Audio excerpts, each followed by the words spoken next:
Hello guys, आप लोग का स्वागत है मेरे यूट्यूब चैनल में। तो जैसा कि आप लोग जानते हैं, हम लोग ने एक नया सेशन स्टार्ट किया था जिसमें कुमार गौरव सर जी का जो क्लास नोट्स है उनके बारे में हम लोग जान रहे थे। तो केमिस्ट्री में पहला चैप्टर मैंने डाल दिया है यूट्यूब चैनल में। आप लोग मेरे चैनल में जाकर प्ले लिस्ट में जाके केमिस्ट्री का फर्स्ट चैप्टर देख सकते हैं। आज हम लोग स्टार्ट करते हैं केमिस्ट्री का सेकंड चैप्टर एटम परमाणु। इससे एक ना एक क्वेश्चन अवश्य ही आते हैं। ठीक है, आज हम लोग पार्ट 1 कर लेते हैं क्योंकि ये थोड़ा सा बड़ा है और ज़्यादा बड़ा भी वीडियो नहीं बनाना चाहिए। तो चलिए देखते हैं क्या है परमाणु। परमाणु क्या होता है सबसे पहले जानते हैं। परमाणु क्या है? परमाणु पदार्थ का वह सूक्ष्मतम इकाई है जो अविभाज्य होती है। ठीक है, इनडिविजिबल होती है, मतलब जिसका खंड नहीं किया जा सकता। ठीक है, जैसे और कुछ एग्जाम्पल देखते हैं हम लोग। परमाणु परमाणु सिद्धांत सबसे पहले किसने दिया था? तो सबसे पहले नाम आता है डाल्टन जी का। ठीक है, और उससे पहले भी अगर हम लोग वेद में बात करेंगे, वेद में जिक्र किया है किसने? ऋषि कनाद ने जिक्र किया था परमाणु के बारे में। परमाणु पदार्थ की सूक्ष्मतम इकाई, मतलब सबसे छोटी इकाई है। परमाणु क्या? अविभाज्य है, मतलब इसका और भी खंड नहीं किया जा सकता। ठीक है, परमाणु को ना तो नष्ट कर सकते हैं, और ना ही सृजित कर सकते हैं। ठीक है, परमाणु को हम लोग ना ही नष्ट कर सकते हैं और ना ही सृजित कर सकते हैं। ये मोटा मोटी डिफिनेशन हो गया, आप लोग समझ गए होंगे। जैसे हम लोग देखते हैं आगे आकृति के अनुसार। जैसे परमाणु है यहाँ पे, ठीक है, जैसे कोई परमाणु है यहाँ पे, इसकी बाहरी कक्षा, ये इसको क्या बोलते हैं हम लोग? कक्षा बोलते हैं। जिसमें क्या है? इलेक्ट्रॉन ये घूम रही है। ठीक है, और उसके अंदर सबसे बीच में नाभिक होता है जिसको हम लोग क्या बोलते हैं? न्यूक्लियस। जिसमें कौन कौन होता है? ये पॉजिटिव होता है, जिसमें प्रोटॉन और न्यूट्रॉन इसके न्यूक्लियस में रहते हैं। ठीक है, मोटा मोटी समझ गए होंगे आप लोग कि परमाणु क्या होता है। अब हम लोग देखते हैं जो महान वैज्ञानिकों ने क्या क्या मॉडल दिए थे। ठीक है, तो सबसे पहले आता है पलंग पुनिंग मॉडल। किसने दिया था? जे थॉमसन ने। कब दिया था? 1891 ईस्वी में। ठीक है, याद रखिएगा, जे थॉमसन ने क्या, कौन सा मॉडल दिया था? पलंग पुनिंग मॉडल। इसमें क्या है, इन्होंने क्या बताया था? इन्होंने बताया था, आकृति के अनुसार समझेंगे। परमाणु क्या है? तरबूज के समान है। ठीक है, वाटरमेलन के समान है। ठीक है, जिसमें लाल भाग और काला भाग होता है। काला भाग जो वाटरमेलन है उसके बीच में जो काला काला भाग होते हैं उसका जिक्र किया है इन्होंने एक तरबूज का एग्जाम्पल देके हम लोग समझाने की कोशिश किया है कि परमाणु उस समय कैसे डिफाइन किए जाते थे।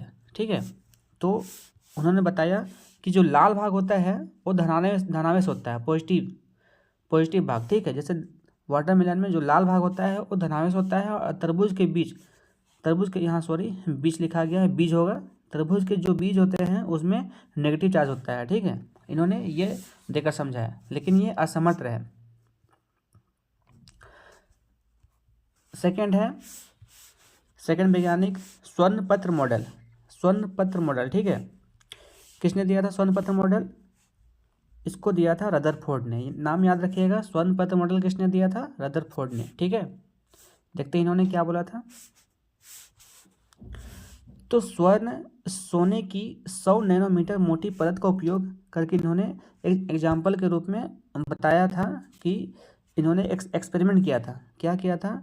सोने की 100 नैनोमीटर की मोटी परत लिया था, उसमें चमक उत्पन्न करने के लिए जिंक सल्फाइड, उस मोटी परत, सोने की मोटी परत पर जिंक सल्फाइड का लेप लगाया था ताकि वो और चमकदार दिखे।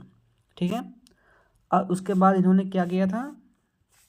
प्रयोग के लिए अल्फा कण की बौछार कराई गई थी, मतलब बहुत सारा अल्फा कण इसका बीचों बीच गुजारा गया था। ठीक है, अल्फा कण क्या होता है? अल्फा कण पॉजिटिव होता है। तो इन्होंने बहुत सारे अल्फा किरण को, जो धातु ये सोना गोल्ड है उसका गुजारा, लेकिन कुछ कुछ हुए जो यहाँ जाके टकरा के कहीं दूर हट गए, बहुत सारा आर पार हो गए। ठीक है, लेकिन एक ऐसा पॉइंट आया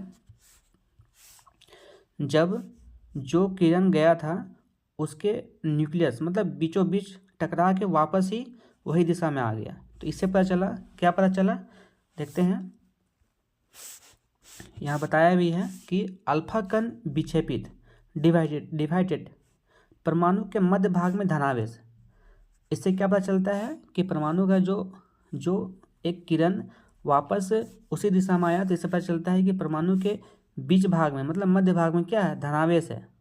तो धनावेश, अल्फा किरण धनावेश होता है, और वो धनावेश टकराएगा जब एक ही समान आवेश जब सामने जाएंगे तो क्या होंगे, दूर भागेंगे, अपने आप से दूर भागना चाहेंगे, तो टकरा के वापस आ गया। इन्होंने यही बताया, क्या बताया कि परमाणु के मध्य भाग में धनावेश पॉजिटिव होता है, ठीक है, और समान जब आवेश जब आते हैं तो यह प्रतिकर्षण होता है, मतलब ये दूर हटते हैं, ठीक है। इन्होंने सेकंड पॉइंट क्या बताया कि अधिकांश किरणें सीधे निकल जाती है। इन्होंने बताया कि अधिकांश किरणें जो थे वो सीधे निकल गए। परमाणु, जिसे क्या पता चला कि परमाणु का जो अधिकांश भाग है वो खाली है, कुछ है ही नहीं परमाणु के अंदर, अधिकांश भाग खाली है। इन्होंने तीसरा पॉइंट क्या दिया कि कुछ किरणें मध्य भाग से टकराकर वापस लौट आती है। तो मध्य भाग में कोई द्रव्यमान भी होगा, ठीक है, इससे पता चलता है कि मध्य भाग में क्या है, कोई द्रव्यमान भी है। तो नाभिक, जिसका नाम क्या दिया गया, नाभिक न्यूक्लियस, जिसमें क्या है, धनावेश है, ठीक है। और यहाँ बात पता चलता है कि नाभिक की खोज, इससे पता चलता है कि नाभिक की खोज किसने किया था, तो रदरफोर्ड ने किया था, जो धनावेश होता है। इन्होंने तो बहुत सारा कुछ बता दिया, लेकिन इसमें भी कमी कुछ निकाली गई। तो क्या कमी था, तो इन्होंने इलेक्ट्रॉन नाभिक के चारों ओर निश्चित वृत्ताकार कक्षा में चक्कर लगाता है, यह मॉडल सिद्ध करने में असमर्थ होता है, ठीक है। मतलब जो मॉडल दिया रदरफोर्ड ने, उन्होंने तो बहुत कुछ बता दिया कि परमाणु में बहुत सारा भाग खाली है, मध्य भाग में धनावेश होता है, ये सब बता दिया, लेकिन जो इलेक्ट्रॉन नाभिक के चारों ओर निश्चित वृत्ताकार कक्षा में चक्कर लगा रहा है वो बताने में असमर्थ रह गए। चक्कर क्यों लगाता है, चक्कर कौन सा कक्षा में लगा रहा है, ये बताने में असमर्थ हो गए, तो ये एक्सपेरिमेंट भी फेल हो गया। फिर आते हैं हम लोग के नील्स बोर साहब, जिन्होंने क्या बताया, इलेक्ट्रॉन परमाणु में नाभिक के चारों ओर एक निश्चित द्रव्यमान वृत्ताकार पथ में चक्कर लगाता है, जिससे कक्षा या कोश कहते हैं, ऑर्बिट कहते हैं। इन्होंने बता दिया कि इलेक्ट्रॉन जो परमाणु के चारों ओर एक निश्चित वृत्ताकार पथ में चक्कर लगा रहा है, जिसको हम लोग क्या बोलेंगे, कक्षा या कोश या ऑर्बिट कहते हैं, ठीक है। इन्होंने आकृति के रूप में समझाया, यहाँ हम लोग समझ सकते हैं। जैसे यहाँ पे क्या है, ये एक नाभिक है, ठीक है, मध्य भाग है नाभिक, और इसके चारों तरफ क्या है, ये इलेक्ट्रॉन है। तो इलेक्ट्रॉन है, ठीक है, इलेक्ट्रॉन इसके चारों ओर वृत्ताकार पथ में एक निश्चित वृत्ताकार पथ में क्या लगा रहे हैं, चक्कर लगा रहे हैं। तो ये किस बल पर लगा रहे हैं, ये अपकेंद्रीय बल पर लगा रहे हैं, ठीक है, अपकेंद्रीय बल पर लगा रहे हैं। और दोनों के बीच में क्या, ये नाभिक और इलेक्ट्रॉन के बीच में क्या, कौन सा बल लग रहा है, आकर्षण बल लग रहा है, ठीक है, एक निश्चित वृत्ताकार पथ पर। इससे पता चलता है कि परमाणु जो होते हैं उसके आकृति मतलब कक्ष को भी हम लोग डिवाइड किए, कौन कौन से हैं, पहला कक्ष का नाम दिया गया के, दूसरा कक्ष का नाम दिया गया एल, तीसरा कक्ष का एम, और चौथा कक्ष का एन। तो के एल एम एन 4 कक्ष का हम लोग नाम दिया, ठीक है, इन्होंने नाम दिया। तो इससे पता चलता है, देखिए यहाँ पे इसके माध्यम से पता चलेगा। तो कोस है यहाँ पे, अगर हम लोग कोस 1 से 2, 3, 4 की ओर जाएंगे तो नाभिक से इलेक्ट्रॉन की दूरी क्या होगी, मतलब नाभिक यहाँ है, ठीक है, यहाँ देखिए नाभिक यहाँ है और इलेक्ट्रॉन एक यहाँ है, फिर यहाँ और या फिर यहाँ, तो थोड़ा दूर है। तो नाभिक से इलेक्ट्रॉन की दूरी क्या होगी, बढ़ेगी, जाहिर सी बात है बढ़ेगी। लेकिन ये दोनों के बीच में आकर्षण बल क्या होगा, आकर्षण बल तो कम लगेगा ना, कहीं कि दूर बढ़ेगा, जब दूरी ज़्यादा बढ़ेगी तो आकर्षण बल क्या होगा, कम लगेगा। इन्होंने ये बताया, ठीक है। इन्होंने और कुछ बताया, जैसे अगर निम्न ऊर्जा स्तर से इलेक्ट्रॉन को उच्च ऊर्जा स्तर में भेजना हो तो ऊर्जा का अवशोषण करना पड़ेगा। मतलब अगर हम लोग जहाँ पे एनर्जी बहुत कम है और उसको हम लोग ज़्यादा एनर्जी के पास भेजेंगे तो ऊर्जा क्या हम लोग को लेना पड़ेगा ना, एनर्जी लेना पड़ेगा, तब ना हम लोग को भेजेंगे। इन्होंने यही बताया कि अगर निम्न ऊर्जा स्तर से हम लोग उच्च ऊर्जा स्तर तक इलेक्ट्रॉन को भेज रहे हैं तो एनर्जी हम लोग को लेना पड़ेगा, मतलब एनर्जी लेना पड़ेगा। अगर उच्च ऊर्जा स्तर से हम लोग अगर निम्न ऊर्जा स्तर की ओर आ रहे हैं तो ऊर्जा का उत्सर्जन करना पड़ेगा, मतलब ऊर्जा एनर्जी को त्याग देना पड़ेगा। जैसे किसी में रहता है Na+2 होता है, Na+1 रहता है। तो यहाँ पे क्या है, +1 और +2 मतलब क्या है कि यहाँ पे ऊर्जा क्या है, वो त्याग दिया है। ठीक है, आप लोग इसको अगले कक्षा में समझ जाएंगे कि ऐसा क्यों है। एग्जाम्पल शुरू ही बताया गया है कि 2 लीटर है और 1 लीटर है। यहाँ पे 1 लीटर क्या निकालना पड़ेगा, बाहर निकालना पड़ेगा। यहाँ पे जैसे यहाँ 2 लीटर है, क्षमता 2 लीटर वाला क्षमता है यहाँ, ठीक है। इसमें हमको 1 लीटर निकालना है तो त्याग करना पड़ेगा, ठीक है। इस तरह ही आप समझ सकते हैं। जैसे आउटपुट देखते हैं हम लोग, तो नाभिक यहाँ पे है, कोष क्या हो गया, K, L, M और N हो गया। N क्या है, वहाँ कक्ष की संख्या है 1, 2, 3 और 4। इसका एक सूत्र भी है 2n², ठीक है। ये क्वेश्चन बहुत बार और पूछा है कि किसी कोष में अधिकतम इलेक्ट्रॉन की संख्या कितनी होती है, तो 2n²। जैसे यहाँ पे n की संख्या अगर 2 है तो 2 2 जा 4 हो जाएगा, सॉरी 2 का स्क्वायर क्या हो जाएगा, 4 हो जाएगा, और 4 2 जा 8। तो यहाँ पे क्या हो गया, इलेक्ट्रॉन की संख्या कितनी हो जाएगी, यहाँ पे 8 हो जाएगी, ठीक है। जैसे यहाँ पे और कुछ देखते हैं, कोष क्या होता है, कोष का भी और एक उपकोष होता है, ठीक है। जैसे S, P, D और F। अगर आप लोगों ने जो चार्ट, एक केमिस्ट्री का चार्ट आता है जिसमें तत्व दिए हुए रहते हैं, अगर उस चार्ट को पढ़ेंगे तो वहाँ S group, S block, P block, D block और F ब्लॉक आप पढ़े होंगे, ठीक है। जिसमें हम लोग इलेक्ट्रॉन की बात करेंगे तो S ब्लॉक में 2 ही इलेक्ट्रॉन आ सकते हैं, P में कितना आ सकते हैं, 6, D में 10 और F में 14 इलेक्ट्रॉन आ सकते हैं, ठीक है।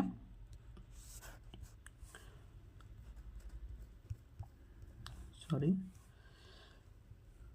और हम लोग देखते हैं यहाँ पे आगे देखते हैं, कुमार गौरव सर ने बहुत अच्छा तरीके से हम लोग बताए थे। तो आप लोग मतलब कम समय में अगर अच्छा चीज़ चाहते हैं तो तुरंत ये इसको देख के आप लोग लाइक कर सकते हैं। काफ़ी अच्छा से बताया गया है इसमें, ठीक है। आप लोग समझ भी सकते हैं। परमाणु एक मूलभूत कण है। यहाँ पे सबका विश्लेषण यहाँ पे देखिए क्या है, परमाणु क्या है, एक मूलभूत कण है। हम लोग अभी क्या क्या पढ़ा, तो इलेक्ट्रॉन पढ़ा, प्रोटॉन पढ़ा और न्यूट्रॉन पढ़ा। इलेक्ट्रॉन क्या होता है, नेगेटिव होता है, प्रोटॉन पॉजिटिव, और न्यूट्रॉन क्या होता है, ये उदासीन होता है, न्यूट्रल होता है, ठीक है। तो इलेक्ट्रॉन की खोज किसने किया था, जे थॉमसन, प्रोटॉन का गोल्डस्टीन और न्यूट्रॉन का जेम्स चैडविक। यह एक कुमार गौरव सर ने एक ट्रिक भी दिया था हम लोग कि ईट पर गौरव नाचे। ईट ई से क्या होता है, इलेक्ट्रॉन, और ट से थॉमसन, प से प्रोटॉन और गौरव, पर से प्रोटॉन हो गया और गौरव गोल्डस्टीन हो गया, और नाचे न से हो गया न्यूट्रॉन, और चे से क्या होगा, चैडविक हो गया, ठीक है। देखते हैं आवेश का बात करेंगे। इलेक्ट्रॉन में क्या होता है, ऋणावेश होता है, प्रोटॉन में धनावेश, और न्यूट्रॉन में क्या होता है, उदासीन होता है। द्रव्यमान का बात करेंगे तो 9.1 × 10⁻31 kg, और यहाँ प्रोटॉन में क्या होता है 1.6 × 10⁻27 kg, और सेम यहाँ न्यूट्रॉन भी होता है भाई, ठीक है। कुछ क्वेश्चन देख लेते हैं यहाँ पे, 1-2 क्वेश्चन है। इलेक्ट्रॉन की खोज किसने कब हुई थी, तो इलेक्ट्रॉन की खोज कब किया था, ईट पर नाच थॉमसन ने कब किया था, 1897 ईस्वी में किया था, ठीक है।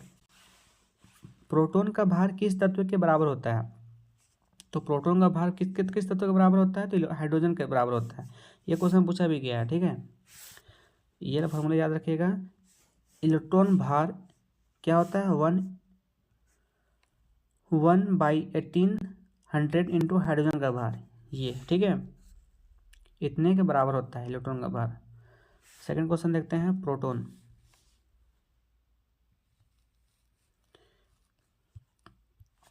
प्रोटॉन का द्रव्यमान कितना होता है, तो प्रोटॉन द्रव्यमान कितना होता है 1.67 × 10⁻24 ग्राम होता है। ये प्रोटॉन का द्रव्यमान हो गया। और न्यूट्रॉन की खोज कब हुई थी, तो न्यूट्रॉन की खोज हुई थी 1932 ईस्वी में। चलिए कुछ और अन्य कण के बारे में जानते हैं। आप लोग अच्छा से इसका नोट बना लीजिएगा, बहुत ही इंपॉर्टेंट चीज़ है, एक बार ही समझ आ जाएगा, ठीक है। अन्य कण कौन कौन से होते हैं, एक होता है मेसोन, एक होता है पॉजिट्रॉन, और एक होता है न्यूट्रॉन, और एक होता है गॉड पार्टिकल, ठीक है। देखते हैं ये क्या क्या होते हैं, क्या है। तो मेसोन की खोज किसने किया था, खोज युकावा ने किया था, ठीक है। यह पॉजिटिव नेगेटिव दोनों होते हैं।